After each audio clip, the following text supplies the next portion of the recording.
Welcome everybody. Welcome to the show. Welcome to the show. Today's an awesome show. I'm super excited about this show today. Smoke 'em if you got 'em. Light it up. Today is going to be a little bit lighter show today. Only because we've been covering the latest news coverages, and they have been quite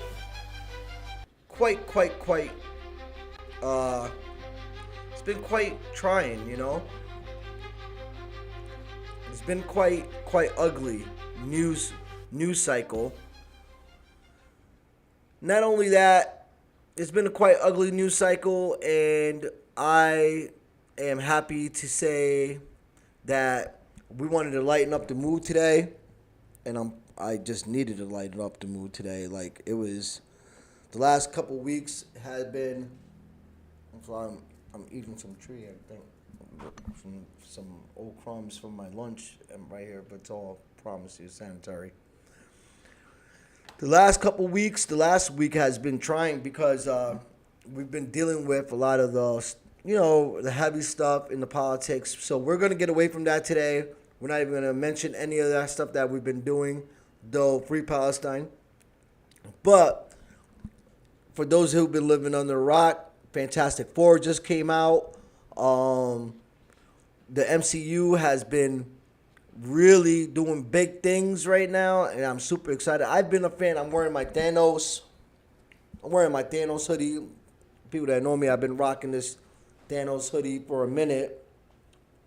I got this like a couple years ago, and I ordered it special. And I love it. It's the Biggie Smalls sitting on the crown.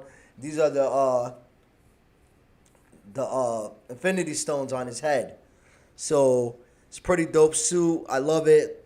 I'm excited. Albany, New York.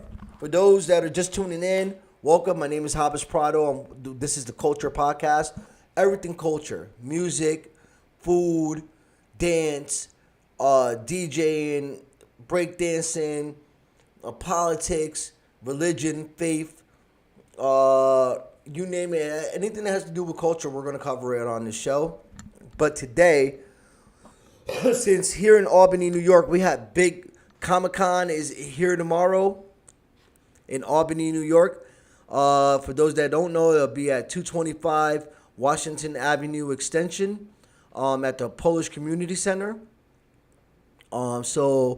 It starts around 1 a.m., but please go look at your local listings if you're going to be there. It's going to be exciting. There's going to be villains. There's going to be cosplay. It's going to be a bunch of comic books. We're going to be discussing everything today. And for those that don't know anything about Marvel MCU world or any of the sagas, we're going to try to catch you up. We're going to try to do this in 40 minutes. And we're going to try to catch you up as fast as we can, because my girlfriend, we'd be sitting here watching. We try to watch, she really likes Captain America, and she really likes some of the MCU, Captain Marvel and things, but it gets a little trying when I have to explain years back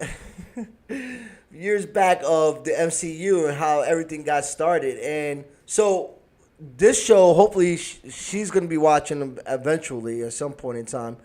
Hopefully, this show will catch everybody up as good as I can. So, okay, let me get my notes here. Hold on one second, because I have to have notes done, and I was kind of prepared for this. So, let me get that started for you guys. Give me 1 second, folks. I gotta get the story.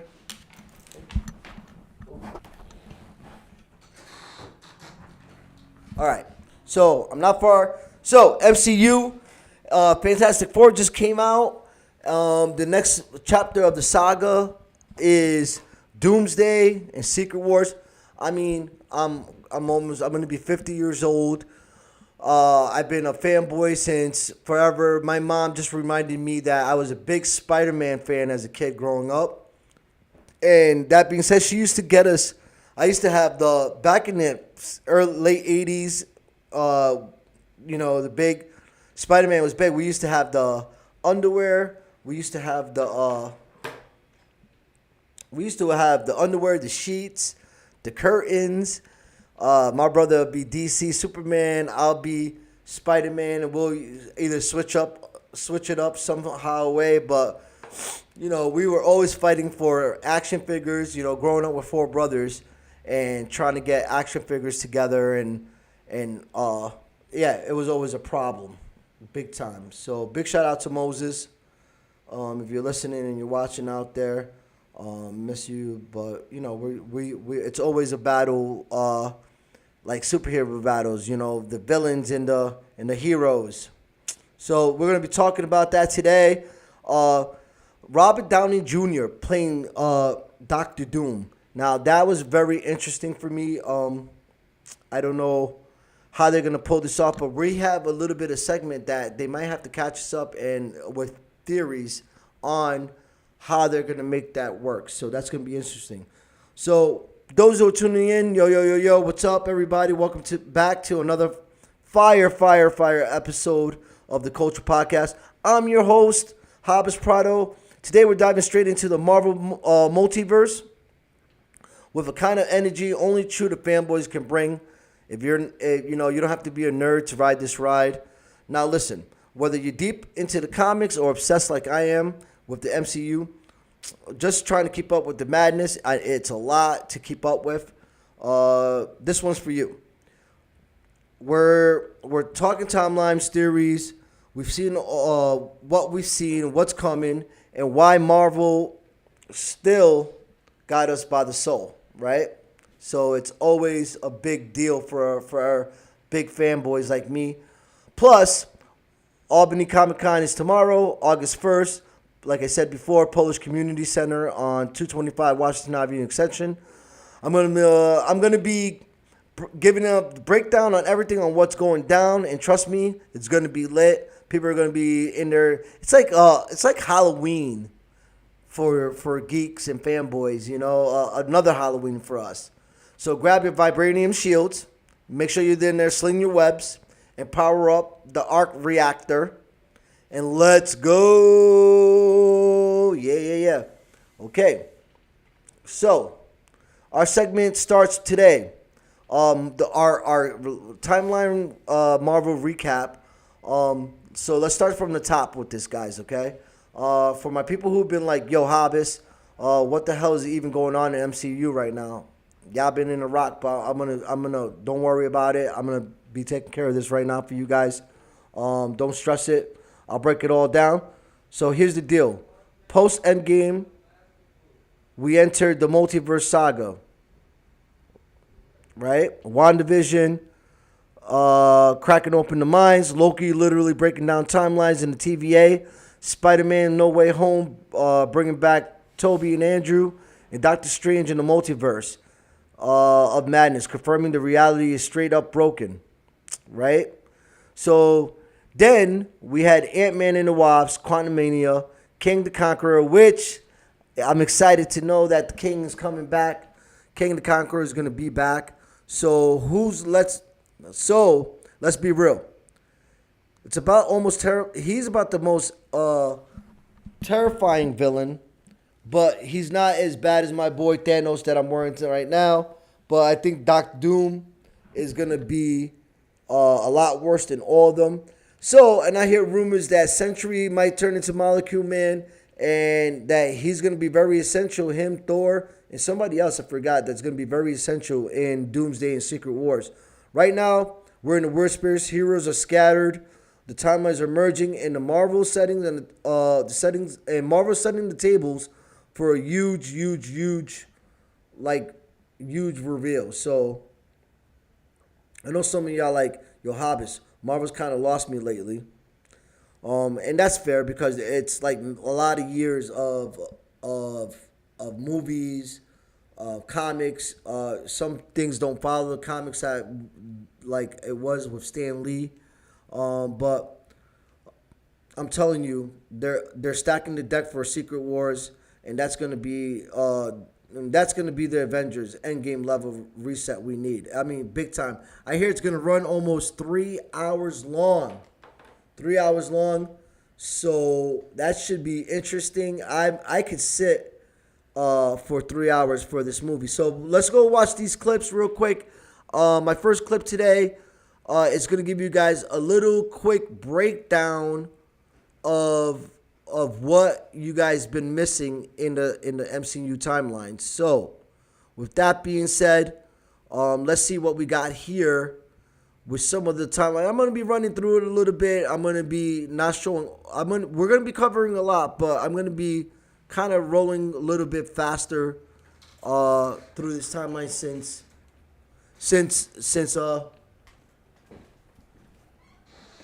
we're going to be rolling through this timeline since we're going to be trying to get this done within 40 minutes or so, okay? So here we go, folks. My first clip, for those that are not familiar. Iron Man. In this two-part Dr. series, Doom. we're looking back at the entire timeline of the Marvel Cinematic Universe as we anxiously wait for new releases. Let's remember the order of Marvel releases so far, then we'll unpack the narrative timeline within the shared universe in Part 2.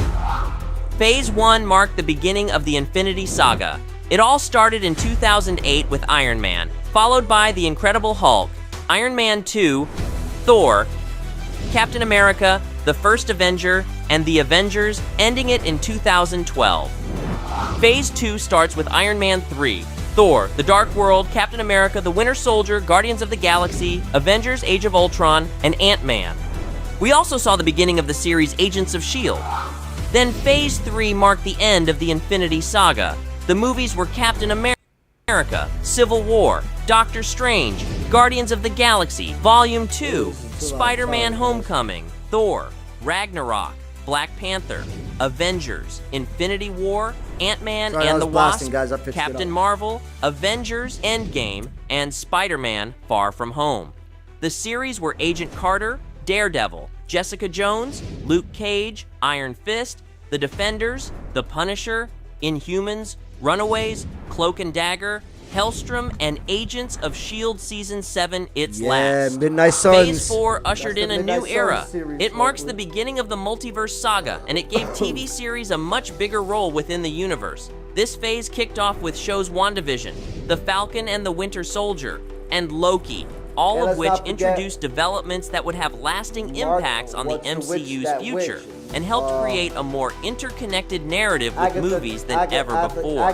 The Phase 4 movies were Black Widow, Shang-Chi and the Legend of the Ten Rings, Eternals, Spider-Man No Way Home, Doctor Strange and the Multiverse of Madness, Thor, Love and Thunder, Werewolf by Night, and Black Panther, Wakanda Forever. Series from this phase included Hawkeye, Ms. Marvel, Moon Knight, She-Hulk, Attorney at Law, I Am Groot, and What If? Phase 5 is the current one. It started with Ant-Man and the Wasp, Quantumania, then came Guardians of the Galaxy Volume 3, The Marvels, and the series Secret Invasion.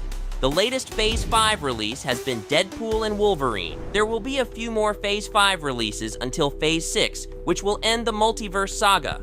If you want to better understand the narrative timeline within the Marvel Universe, don't forget to watch Part 2. Until next time, thanks for watching.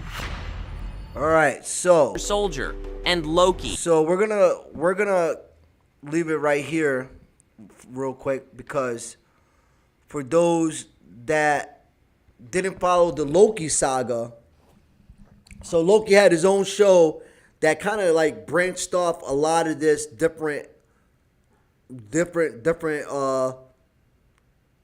branches that came up with Kang, the Conqueror, led into Quantumanium, and also Deadpool. Loki, at the end of Loki, he covers all the time now. So Loki's big key for the next movie in Doctor Doom. So I'm excited for that. But that was like quick 3 minutes of the whole timeline. But if that was too fast for you guys, which I think it was, I think I'm gonna slow it down. I'm gonna slow it down a little bit more for you guys. So that was the whole 5 sagas in 3 minutes. And if that pissed you guys off, well, I'm sorry, because getting into Quantumania, Kang the Conqueror, who, like we were talking about, like he's coming back. I believe him and Doom are gonna partner up, try to get after Loki. There's so many different theories. The MCU can go in so many different routes with this. So let's talk about the new movie, Fantastic Four. Finally, Marvel got it right.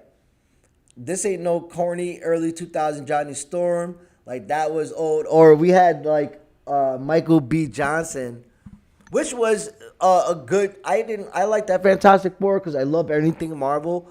But the Michael B. Johnson torch was pretty funny to me. I think it was cool, though.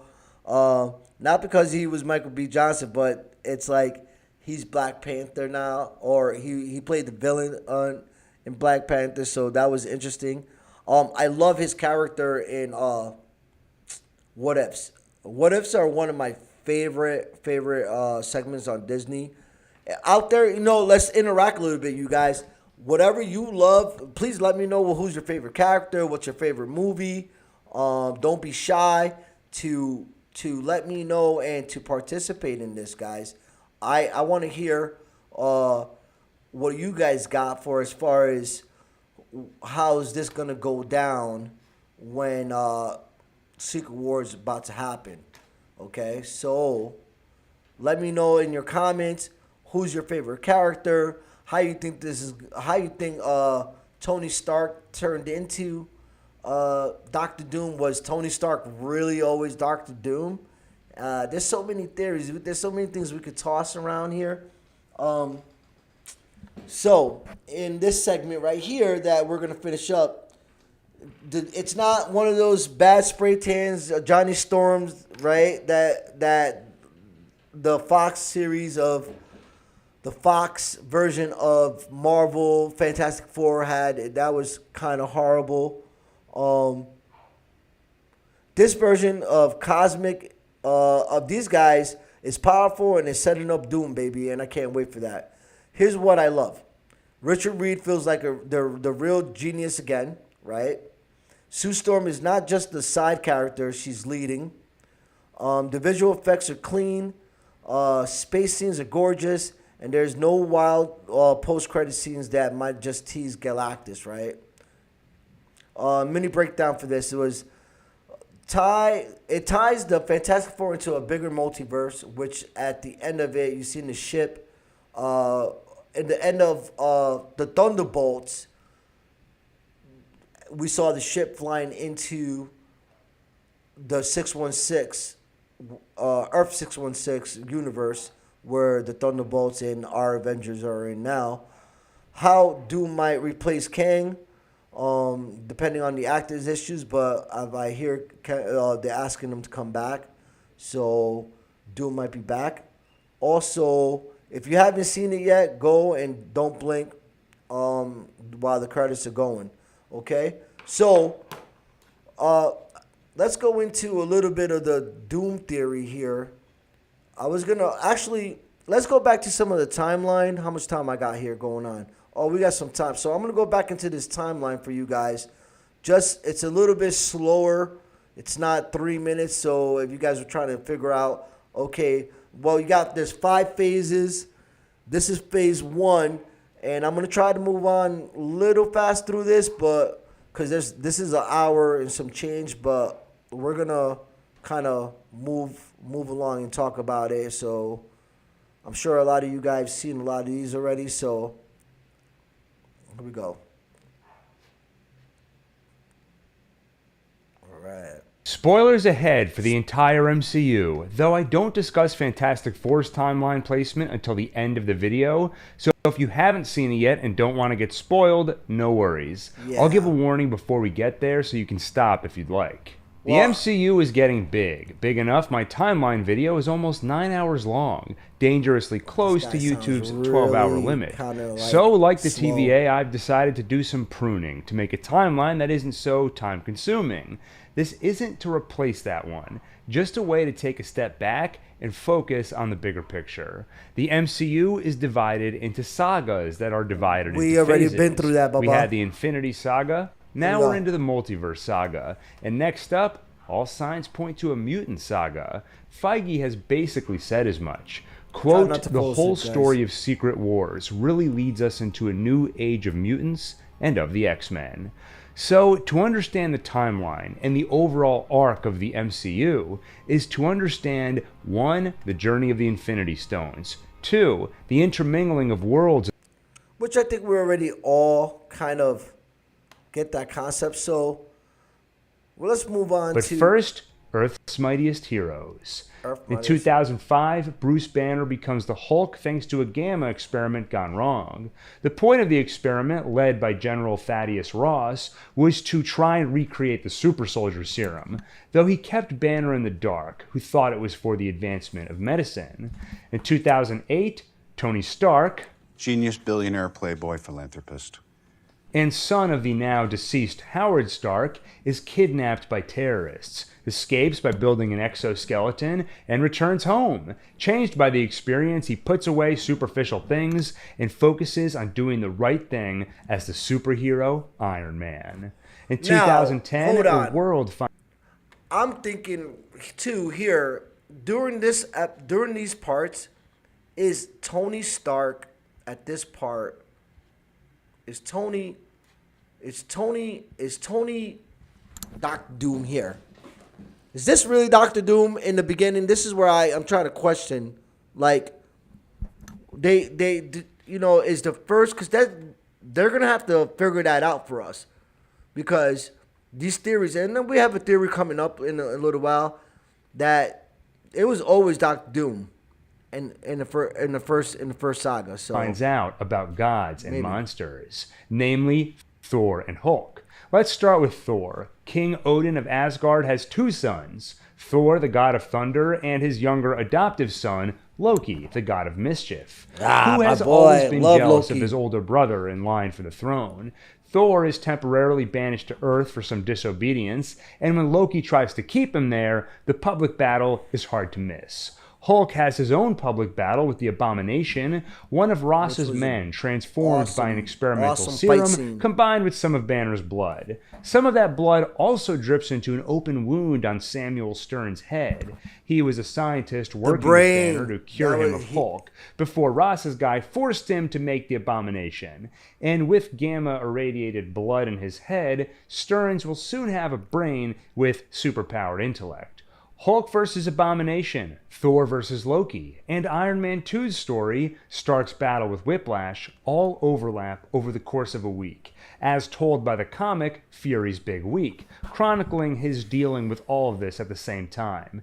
Now the world knows about superpowered beings, and so does Fury. He recruits all of them to his Avengers initiative, including Steve Rogers, found in the ice and thawed out in 2011. Fury rounds out the team with a couple of agents of S.H.I.E.L.D., the bow and arrow wielding Clint Barton, codenamed Hawkeye, along with Natasha Romanoff, once a brainwashed Russian assassin known as a Black Widow, until Barton saw good in her and helped her defect.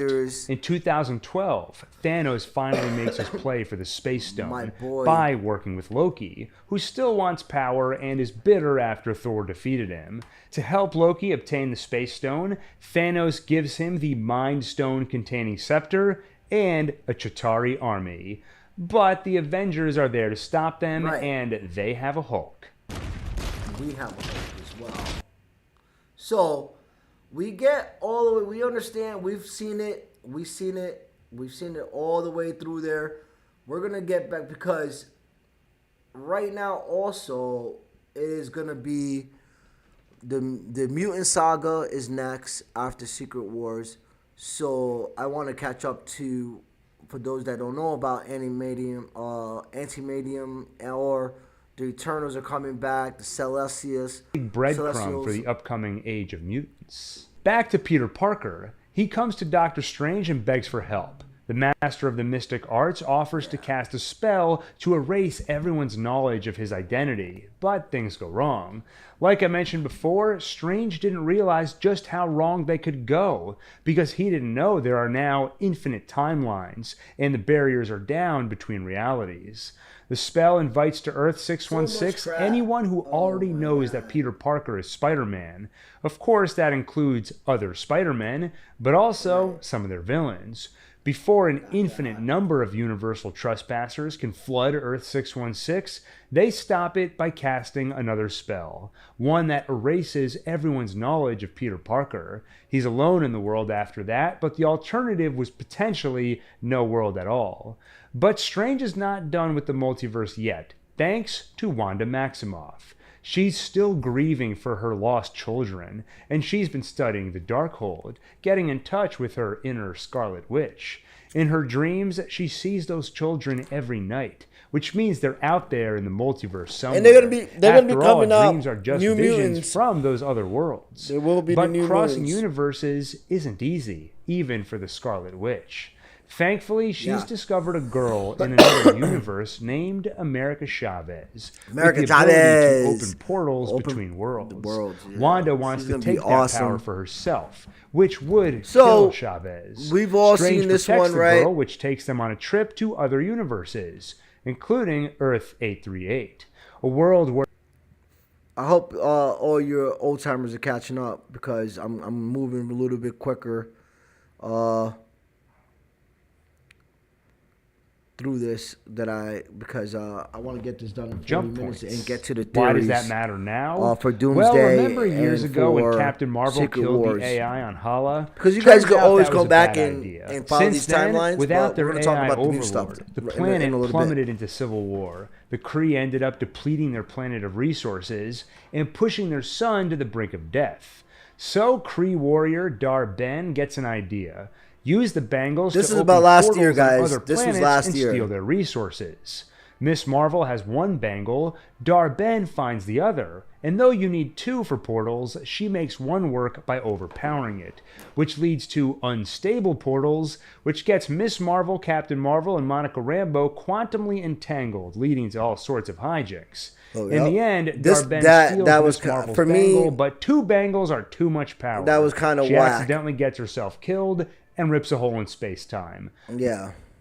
I wasn't into the whole Captain By Marvel. 2027, But let's get into the latest he becomes movie. a villain, the Void. Thunderbolts, the Thanks Void. to his Okay, ability to send hold on 1 second, folks. Before we get into the Void, because now we're at the Thunderbolts section, and you guys can really go check out these timelines. I just want to get to the Doomsday theory before my 40 minutes are out. I'm at 27 right now.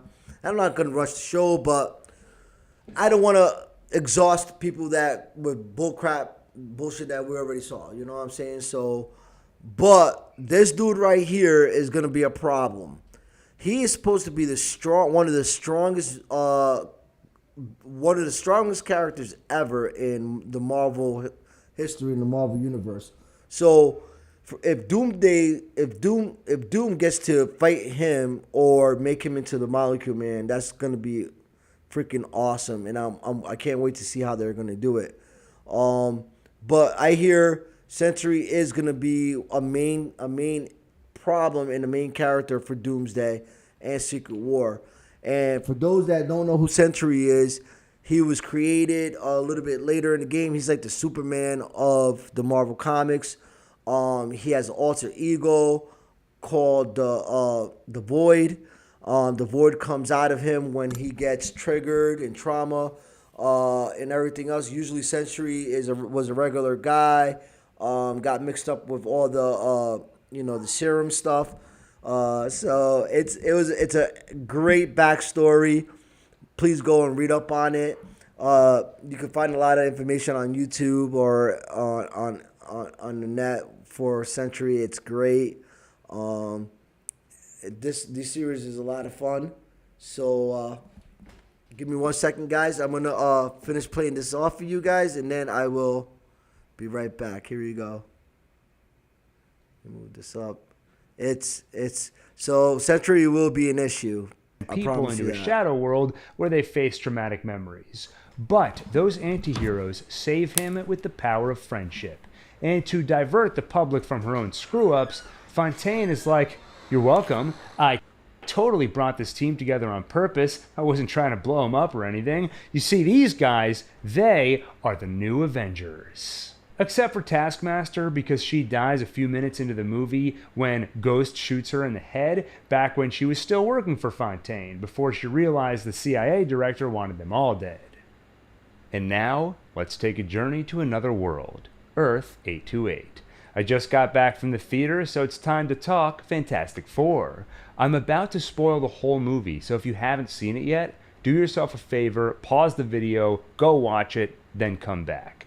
I'm going to cover this movie a little differently because the timeline placement is complex and partly unknown. First, I'll go through the major events of the movie, then I'll talk about where they might fit on the timeline. So there's another universe out there, Earth 828, where as far as we know, none of the familiar heroes have emerged. No Iron Man, Captain America, Hulk, or Thor, but they do have a few heroes, 4 to be specific.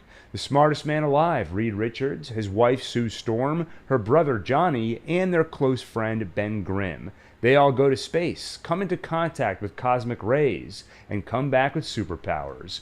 Reed is stretchy, Sue turns invisible and makes force fields, Johnny has fire powers, and Grimm is deformed into a rock man with incredible strength. Working together, they stop villains and inspire the world. 4 years later, Reed and Sue are expecting a baby. Guys. Also, the Silver Surfer shows up with an announcement. Galactus is coming to eat your planet. Who is Galactus? The movie doesn't tell us much other than he was a man once, billions of years ago, before the power cosmic turned him into a giant, powerful being with eternal hunger. Who is Silver Surfer? She once lived... Spoilers alert, if you haven't seen the movie yet. ...on a planet he chose to eat. But she successfully negotiated mercy by all... Okay, look. It gives you a little detail on what's going on in the post credits of Falcon is supposed to be part of the new Avengers. So, or what they're saying too is that the Fantastic Four will be the new Avengers. Richard will be the new Avengers leader in this, which is, I think, it's pretty interesting. I wanted to show you guys a little thing on Loki real quick because... Let me explain. He's basically the god of time itself. After the ending of Loki Season 2, he sits at the edge of time, controlling the timelines, watching over every branch. But what fans often forget is what that really means. Loki now exists outside time. He can go anywhere, to any point, in any timeline. He's not bound by past or future. And on top of that, there can still be infinite Loki variants scattered across different timelines. Each version of him living its own life. So technically, Loki can't die. Even if one version falls, infinite others exist. And the main Loki? He's untouchable, guarding time itself. From the god of mischief to the literal god of time. That's how powerful Loki really is now in the MCU. Crazy, right? Tell me in the comments. Did you know Loki can't actually die anymore? Seriously. He cannot die anymore. That's going to be an interesting battle. He can't die anymore. He's if you guys saw Loki at the end, the finishing was dope. He was like this green tree of timelines. I thought it was an amazing ending for Loki. I thought it was pretty dope. Yeah. So, the theory on Doom, guys. How is this guy, Tony Stark, coming back to be Doom? That's the $1 million question, right? I want to know. My friends want to know, like, how does that happen? People that aren't fans, they're like, oh, how's that happen? So, here's a couple theories that we're about to shoot up at you guys. I went researched down in Comic-Con world, and this is what I came up, and I thought it was pretty good. I thought it was a good insight on what the MCU is doing for the best Doctor Doom theory. So let's listen in. And I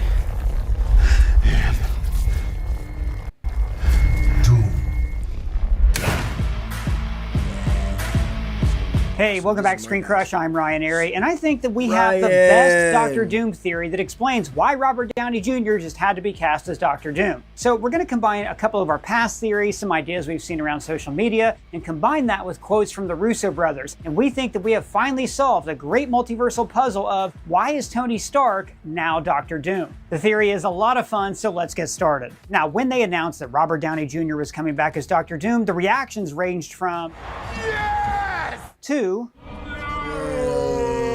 but most of us were more like this.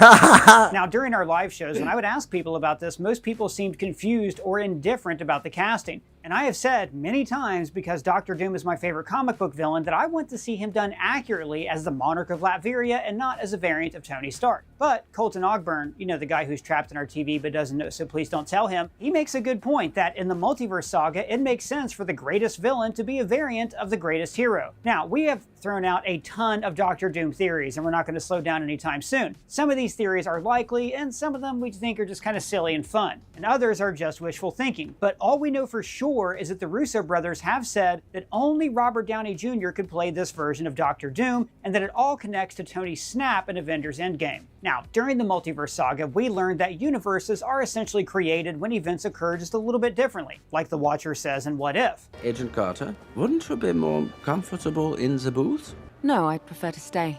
There. That's the moment that created a new universe. And in Loki, we saw that when a person strays from their predetermined path, they split off into a new universe. And that new universe can spread chaos and eventually multiversal war. So for every reality, we have to ask, well, what was the branching off point? Every choice you could make existing all at once. Right. You're inside. I don't care. I liked every darn Marvel movie. What if season There's 3 not one. that there are realities that are There's just not weird, one like that Old West that I did reality, not like. and usually, Seriously, for a universe to I'll tell you exist, that. there There's has to not. be a divergent There wasn't point. one Now, movie based on that Russo's I didn't comment like. about the snap, I'm just. most people I guess around I'm the internet easy seem to when it agree comes to that Marvel. in Doom's universe, the snap did not kill Tony Stark. And we agree. So let's ride this theory out. I'll let you guys ride this theory out. Tony Stark snaps at the end of Endgame but does not die. So think about Tony's personality. Before he became a superhero, he was a prideful, selfish, egotistical jerk who designed weapons for money. Is it better to be feared or respected? And I say, is it too much to ask for both? And after he was kidnapped, he became a prideful, selfish, egotistical jerk who instead designed weapons for his own pleasure. He built Stark Tower as a monument to himself. He created Ultron because deep down, he believed that only he had the power to fix the world's problems by creating an AI and then lying about it to the team. I see a suit of armor around the world. Sounds like a cold world, Tony. I've seen colder. Peace in our time.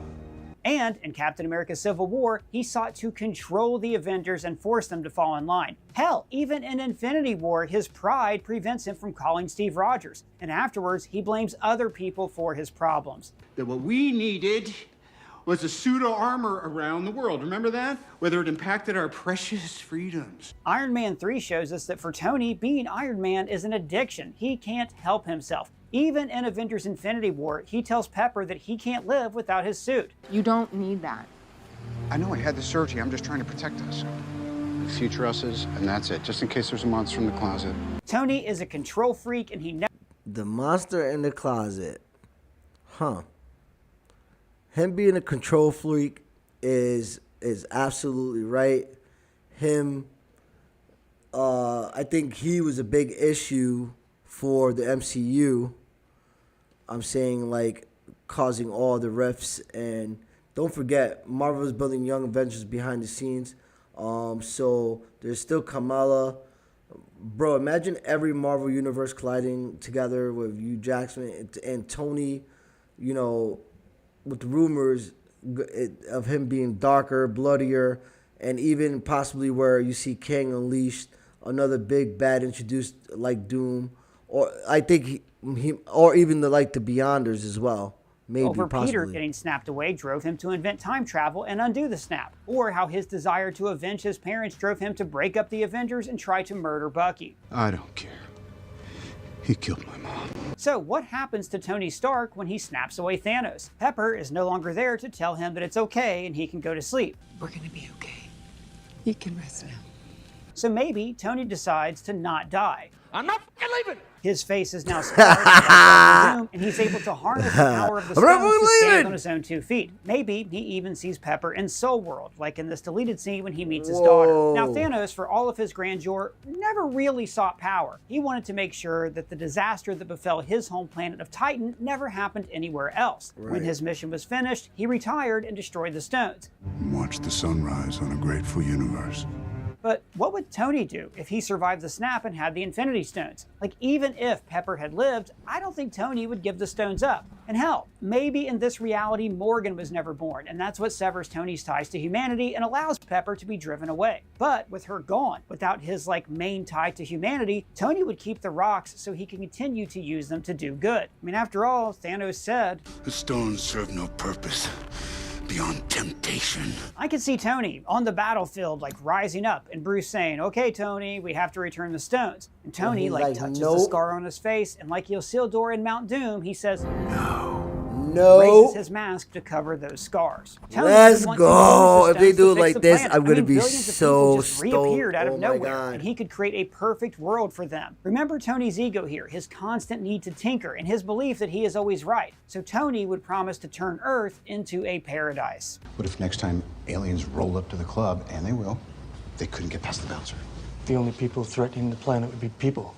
Now, before I go even further down this rabbit hole and talk about what Tony does to the Avengers in his universe and how this sets up Doomsday and Secret Wars, I want to address my number one pet peeve about Robert Downey Jr. being Dr. Doom. That, in my mind, Dr. Doom should always be a Latvian boy named Victor Von Doom. But maybe Tony Stark always was from Latveria. Now, do you say right now? So, in Avengers Endgame, Howard Stark says to Tony that his wife is pregnant. Because in Loki, time out. Real quick, guys, if you remember, for all my fanboys, what if he was in Liberium? There's two places where we might have saw Liberium. In the quantum world with Ant-Man, right? They showed a little piece of a castle, and people thought that was like Liberium in that quantum world. And also, I want to say in one of the Loki episodes, we saw the Castle Doom. So that could be a great storyteller right there. He was still always from that Dr. Doom world that he created. Congratulations. Maybe Maria's pregnancy didn't quite line up with his birthday. I'm going to come back. I'm recording this, y'all, so I can always come back to this show and be like, I told y'all so. Named him Tony. You are a Palpatine. And this isn't too far from the comics, which recently revealed that Tony actually was adopted. Unless they've retconned that, it's kind of hard to keep track. And there's also one part of MCU lore that validates this theory. Remember in Iron Man 2 when we see Howard Stark treat his kid like shit? Come on, go. But then later on, when he's talking to the camera, he tells his shitty kid, I built this for you. Wow. It represents my life's work. This is the key to the future. Now, why would Howard Stark ever think that this little brat who he doesn't like could someday be smart enough to invent a new element? Congratulations, son. You have created a new element. Well, in the Ultimate Comics, Tony's dad actually did experiments on him to make him smarter. Maybe Howard Stark did the same thing to his adopted son Tony. So he treats him like shit because he's adopted, but he knows that someday this kid will be a mega genius because Howard manipulated his DNA. And let's hey, go! Let's even say that Howard could have experimented on Tony with this the is for energy real of the fanboys, because I'm After listening all, we to have this seen is the going to Infinity be really Stones exciting. enhance people like Wanda, Carol, Pietro, and Jane Foster. So why would Howard not use that Tesseract energy to turn his son into a super genius? What is and always will be my greatest creation is you. This would also explain why the Mind Stone didn't work on him. I didn't get emotional. You got emotional. And it would also explain how he was able to handle the power of the Infinity Stones to begin with. These stones, it seems, can only be brandished by beings of extraordinary strength.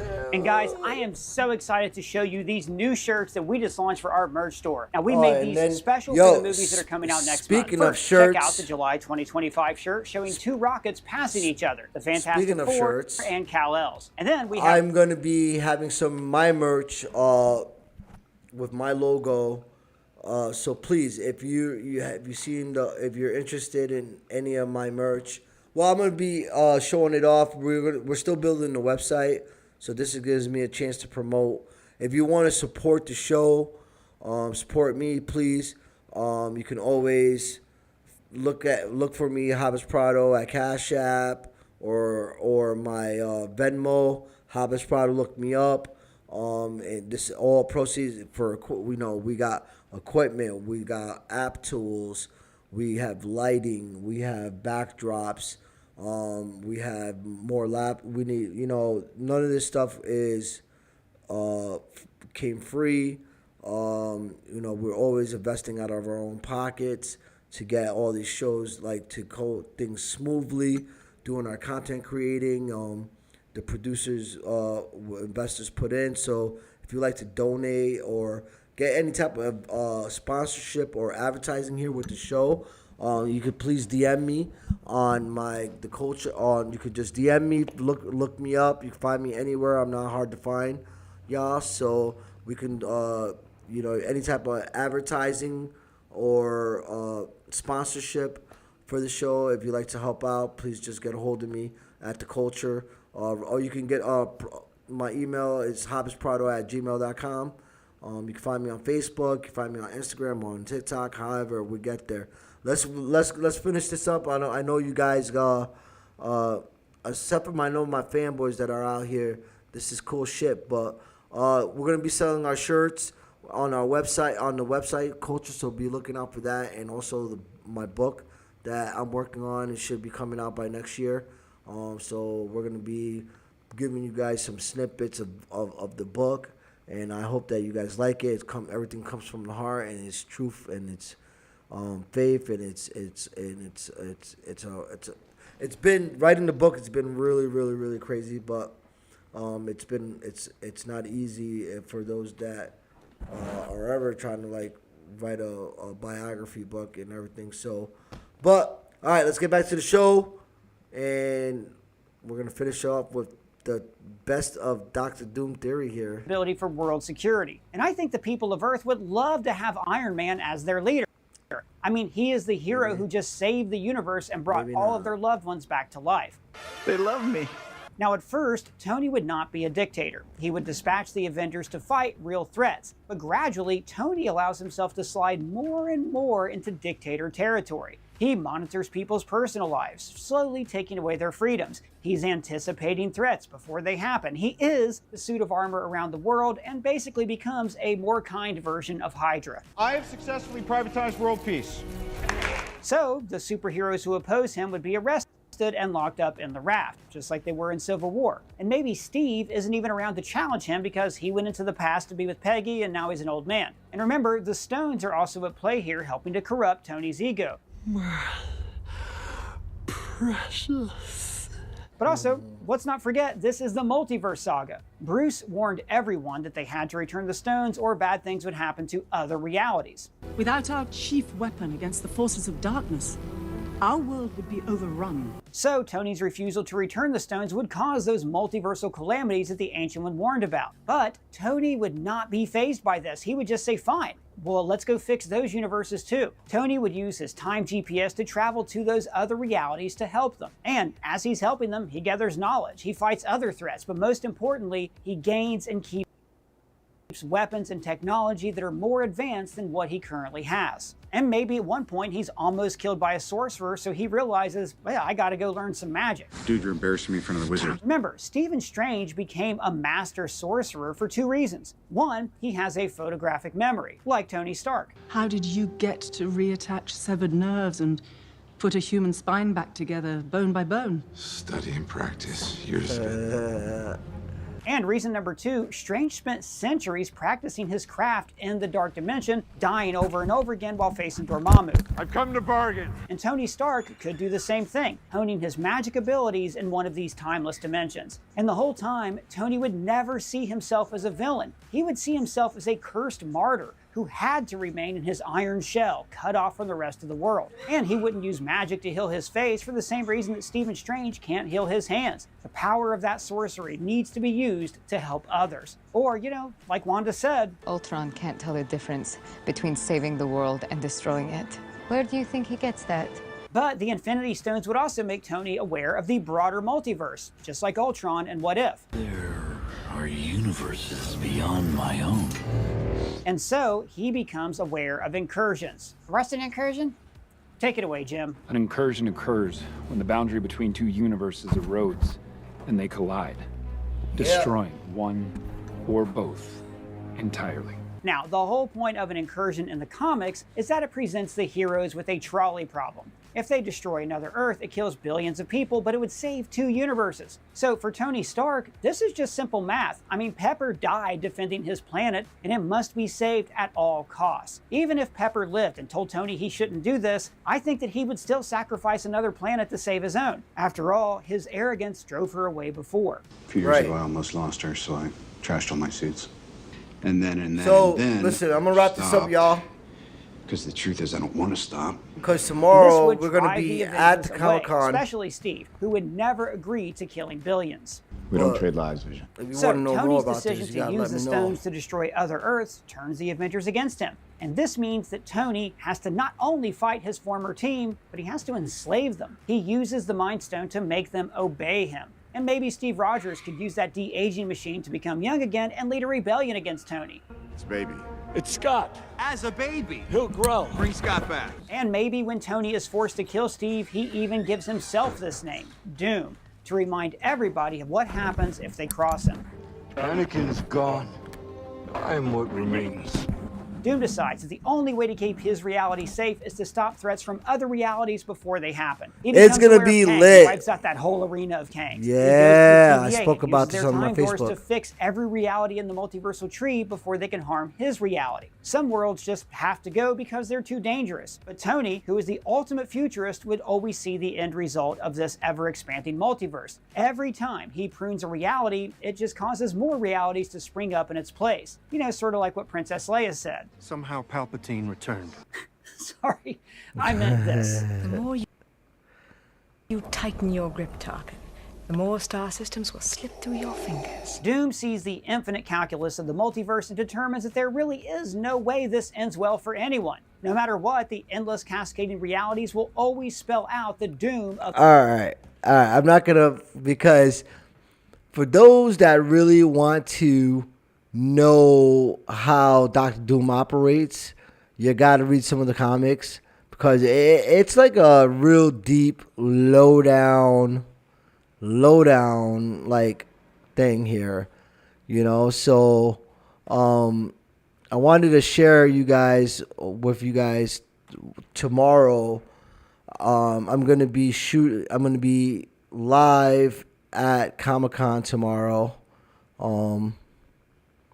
doing a segment show there, meeting a lot of the comic book people. It's gonna be at 225 Washington Avenue Extension. So let's bring it home with that going down tomorrow. Washington Avenue, August 1st, starts in the morning, goes all day. Cosplay, meet the artists, meet and greet, panel collectibles. There'll be panels, there'll be collectibles. There's going to be all kinds of fun things for the kids.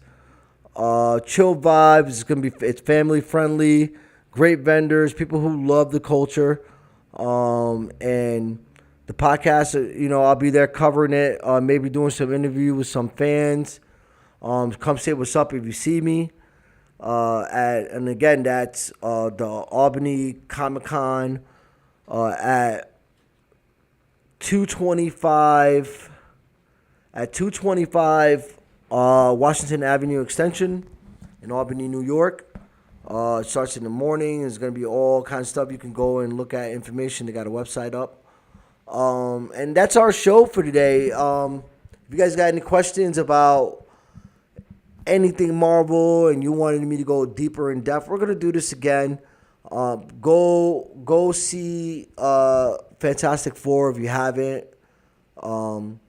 And, you know, I got to give a shout out to DC. Superman was pretty dope for all your Superman fans. I'm not forgetting you guys, but DC is good. I love my Batman people, but, you know, Marvel is lit for me. So, yo, Thank you again, you guys. Please support the show, subscribe, follow, check out the TikTok, check out the content that we're putting out. We're just staying busy. We're pumping out content every day. There's going to be a little bit. There's certain things that you want to see. Please leave a message. Free Palestine. Speak up. Stand up for what's right for people. Look out for each other. Let's take care of the widows, elders, and orphans. Don't forget about them. Pray. And God bless you guys all. And thanks for supporting the show, y'all. I will be definitely seeing you guys soon again. And I'll be online. Let me know if you guys don't see anything interesting, okay? Peace.